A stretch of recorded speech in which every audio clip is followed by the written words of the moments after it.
Hi guys, welcome back to my YouTube channel. So ಎಲ್ಲರೂ ಹೇಗಿದ್ದೀರಾ? ಎಲ್ಲರೂ ಆರಾಮಾಗಿದ್ದೀರಾ ಅಂತ ಅಂದ್ಕೊಂಡಿದ್ದೀನಿ. ಸೊ ಬನ್ನಿ ಇವತ್ತಿನ ವೀಡಿಯೋನ ಸ್ಟಾರ್ಟ್ ಮಾಡೋಣ. ಇವಾಗ ಮೈಸೂರಲ್ಲಿರೋ ಎಕ್ಸಿಬಿಷನ್ಗೆ ಬಂದಿದ್ದೀವಿ. ಸೊ ಎಕ್ಸಿಬಿಷನ್ ಹೋಗೋದಕ್ಕೆ ಈಗ ಎಂಟ್ರಿ ಪಾಸ್ ತೊಗೊಬೇಕು. ಹಾಗಾಗಿ ನಾವು ವೆಯ್ಟ್ ಮಾಡ್ತಿದ್ದೀವಿ ಇಲ್ಲಿ ಎಂಟ್ರೆನ್ಸಲ್ಲಿ. ತುಂಬ ಕ್ರೌಡ್ ಇದ್ದಾರೆ ಜನ. ಮತ್ತು ಎಂಟ್ರಿ ಪಾಸ್ ತೊಗೊಂಬಂದಮೇಲೆ ಸೊ ಈಗ ಹೋಗಬೇಕು. ಮತ್ತು ಎಂಟ್ರೆನ್ಸಲ್ಲಿ ಎಷ್ಟೊಂದು ಜನ ಇದ್ದಾರೆ. ಇನ್ನು ಒಳಗಡೆ ಎಷ್ಟು ಜನ ಇರ್ತಾರೋ ಗೊತ್ತಿಲ್ಲ.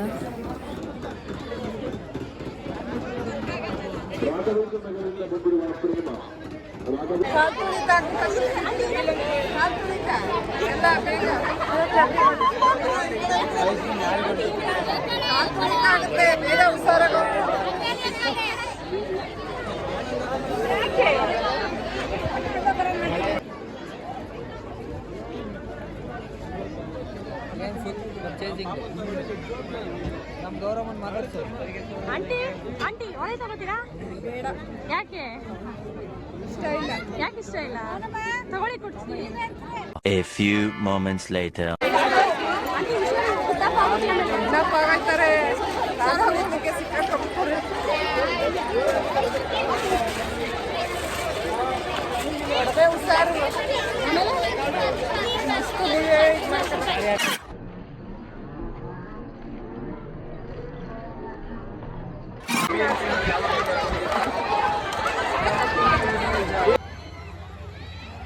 ಗೈಸ್, ನಾವು ಲಾಸ್ಟ್ ಟೈಮ್ ಬಂದಾಗ 2-3 ಗೇಮ್ಸ್ ಆಡಿದ್ವಿ. ಬಟ್ ಈ ಸಲ ಯಾವ ಗೇಮ್ಸು ಆಡಲಿಲ್ಲ. ಜಸ್ಟ್ ಹಾಗೆ ನೋಡ್ಕೊಂಡು ಬಂದ್ವಿ ಅಷ್ಟೇ ನಾವು.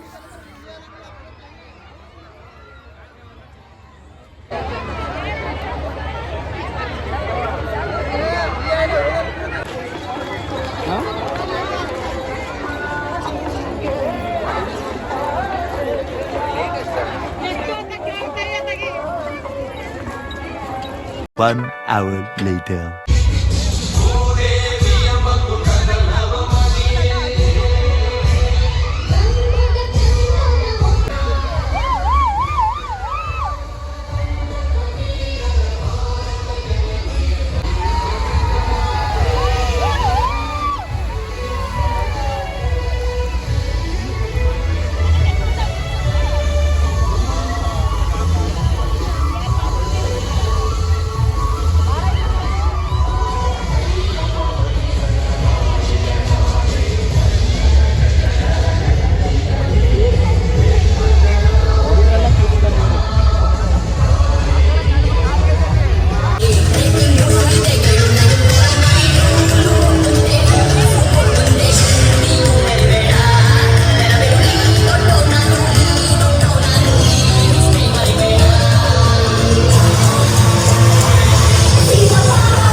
ಗೈಸ್, ಇದು ನೆಕ್ಸ್ಟ್ ಡೇ.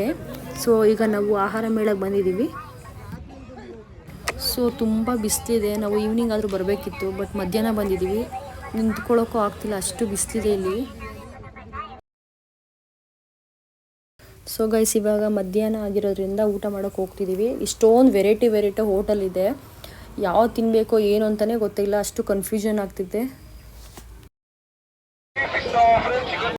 ಗೈಸ್, ಇಲ್ಲಿ ದರ್ಶನ್ ಸರ್ ಅವರ ಅಮ್ಮ ಇದ್ದರು. ಸೊ ಹಾಗೆ ಒಂದು ವಿಡಿಯೋ ಮಾಡಿಕೊಂಡೆ. ಮತ್ತು ಮಾತಾಡೋದಕ್ಕೂ ಹೋದ್ವಿ. ಚೆನ್ನಾಗಿ ರೆಸ್ಪಾನ್ಸ್ ಮಾಡಿದ್ರು ಮತ್ತು ಮಾತಾಡಿದ್ರು ಚೆನ್ನಾಗಿ. ಮತ್ತು ಅವ್ರ ಅಕ್ಕನ ಮಗನೂ ಇದ್ದರು. ಸೊ ಅವ್ರಿಗೆ ಊಟ ತಂದು ಕೊಡ್ತಿದ್ರು. ಸೊ ಅವ್ರದ್ದೇ ಅಲ್ವಾ ಹೋಟೆಲ್ ಆಗಿರೋದ್ರಿಂದ ಅವ್ರ ಹೋಟೆಲಲ್ಲೇ ಊಟ ತಂದು ಕೊಡ್ತಿದ್ರು. ಸೊ ಅವ್ರ ಕಾರಲ್ಲೇ ಕುತ್ಕೊಂಡು ಊಟ ಮಾಡಿದ್ರು. ಸೊ ನಾವು ಜಸ್ಟು ಹಾಗೆ ಮಾತಾಡ್ಕೊಂಡು ಬಂದ್ವಿ. ಗೈಸ್, ನಾವು ಊಟ ಕೂಡ ಇವ್ರ ಹೋಟೆಲಲ್ಲೇ ತಿಂದ್ವಿ. ಚೆನ್ನಾಗಿತ್ತು ಊಟ ಎಲ್ಲ.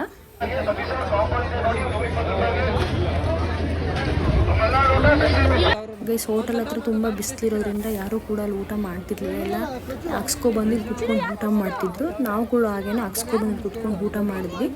ಮತ್ತು ಊಟ ಎಲ್ಲ ಚೆನ್ನಾಗಿತ್ತು. ಮತ್ತು ಎಲ್ಲರೂ ಒಂದೊಂದು ಹೋಟೆಲಲ್ಲಿ ಒಂದೊಂದು ಫುಡ್ ತೊಗೊಂಬಂದು ಟೇಸ್ಟ್ ಮಾಡಿದ್ವಿ. ಚೆನ್ನಾಗಿತ್ತು ಊಟ ಎಲ್ಲ.